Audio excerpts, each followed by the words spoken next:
I was told he was lied to. There's a lot of that, and it could be very well true, but there still is a level of professionalism that you got to maintain. You can't go into any workplace in America that I know of calling the people that, hired you MFers and saying, even if it was the case, I think that you had enough time on the front end to go in and be like you're coming in with good energy. Usually the first, hell, at least the first month, you got good energy on a new job. Hell, you just took it. Like, you see what I'm saying? So anyway, Euless English, then Jerica. KJ, appreciate you coming on, sweetie. Who's that? Euless English. What's on your mind? How y'all doing? How's everybody doing? It's Os English, but everybody always messes up. Os English. God, I love it. No, you good. You good. I love it. I love it. So first of all, I've been watching you guys, and I just want to applaud, especially you all on the top. I'm not a big YouTube, follower, but I feel a very strong positive vibe with your channel and what you guys are doing for Jackson State. Appreciate Let me say, I am currently a professor. I graduated from an HBCU. I went off and got my degrees, and then I came back to my own HBCU as a professor to serve the students. And let me say this, and that's why I have my camera off, just gonna be honest.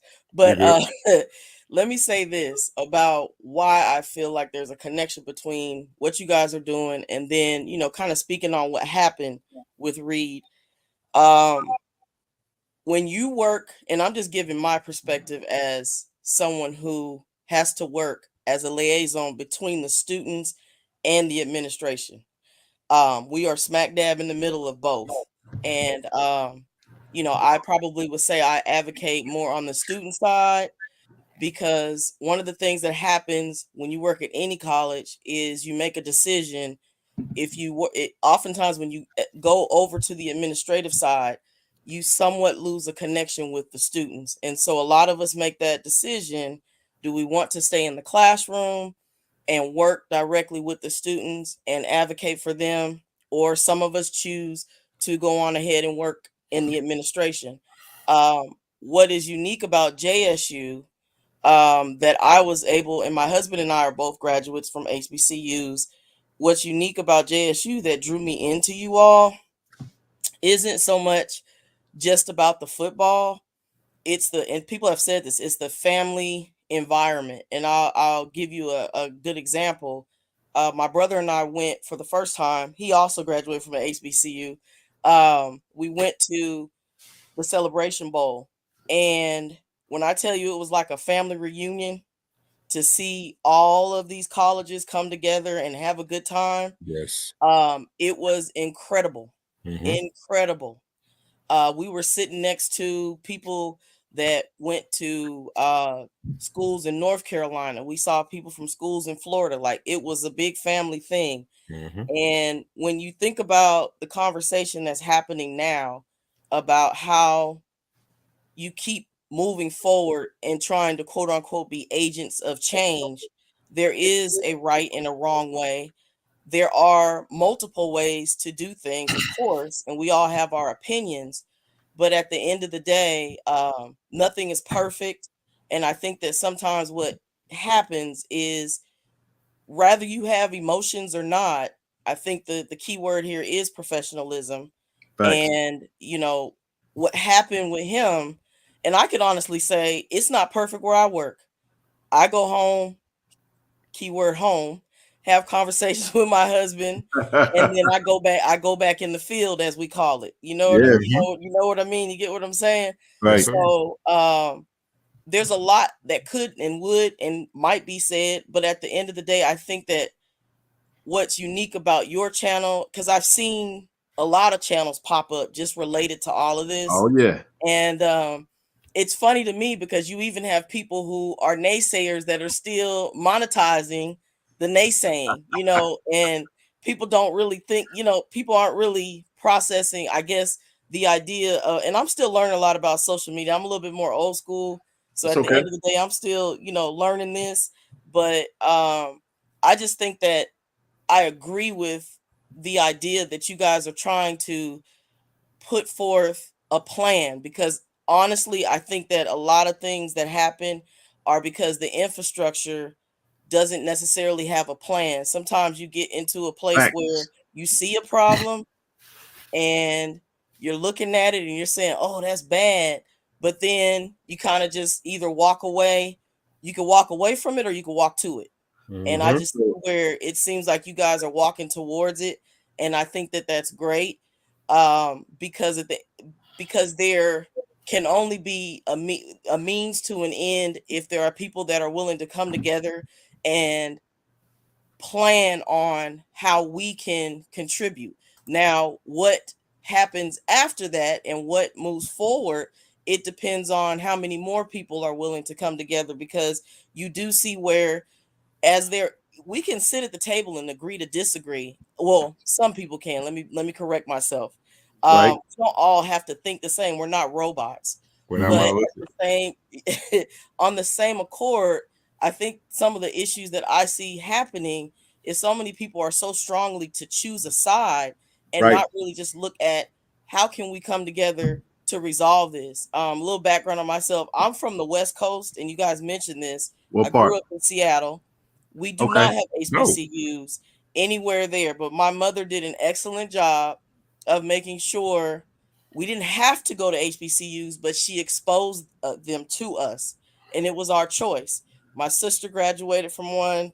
Like I said, my brother, myself, my husband is not from Seattle; he's from Chicago, but we were exposed because that was important. Education was important to my mother, and there's a certain level of excellence that comes from HBCUs that I agree is being clouded. And, that's what I strive to bring to the classroom and work with the students on my level. Now, can I do it alone? Absolutely not. But I see where there are people that are trying, and I think that it kind of hurts when you see that there are so many people that are distracted. And I think that's the biggest word that I would use to describe it. They're just distractions, because there really are people on the inside that are hands-on. And so I just appreciate your channel. I've Thank been you. shadowing you guys and commenting occasionally, and I said, you know what? Tonight I've been moved to just, applaud you all, because sometimes it just Appreciate you. takes somebody being able to say, thank Hey, you. We don't have to be from the same school. We yes. don't have to be, from the same hometown, because at the end of the day, there's enough negativity. But there are some people, such as yourselves and myself, that really, have the right idea in mind, in that we just want things to enhance. We want things to move forward. And, it's easy to say that, it's easier said than done. And so I can just appreciate what you guys are doing. And I can just give my perspective as somebody that has sat in a classroom as a student, Mm-hmm. someone that now sits in front or stands in front of a classroom and works with students and works with these administrators. There's, I guess, bad apples in anything that you do in any bunch. Absolutely. But there are a lot of people that are overshadowed that really just want, these students to understand and appreciate the excellence that comes from these institutions. And I, tip my hat off to my mother, who made it just an awareness. She sent me on a college tour, and we visited like 10 historically black colleges when I was in high school. And everyone on that bus went to an HBCU all the way from Seattle, because our parents invested in that. I'm not saying everyone is capable of doing that, but there are ways to get exposure, and there are ways for us to, learn, be a part of Mm-hmm. it, and then, give back to it. So again, I'm just tipping my hat off and trying to say something positive and give that perspective. Yeah, we do acknowledge that there could be issues. I could probably write a dissertation on those, but that's not my focus. When students Right. come to me and they're in my classroom and they need to be educated, not just on my content area, but also just educated on how to be, a certain level of excellence when they leave us and when they go forth in the world, come back, represent us, but most importantly, learn who you are so you can represent yourself. And at the end of the day, I think that's the bigger picture. And I just think that you guys are going to do great things. I just have a feeling about that. And I really just wanted to come on and say that because it's a great thing and it's a great time for you guys, even though there's a lot of distractions and a lot of things that are going on. So I tip my hat off 100%. And thank you for having me. Hey, thank you so much for coming on. Appreciate It means the world to me. I know it means the world to them. So many things you said, and I almost want to just clip this out and just air it again tomorrow, because I think what you said was a lot. I mean, this just goes to show.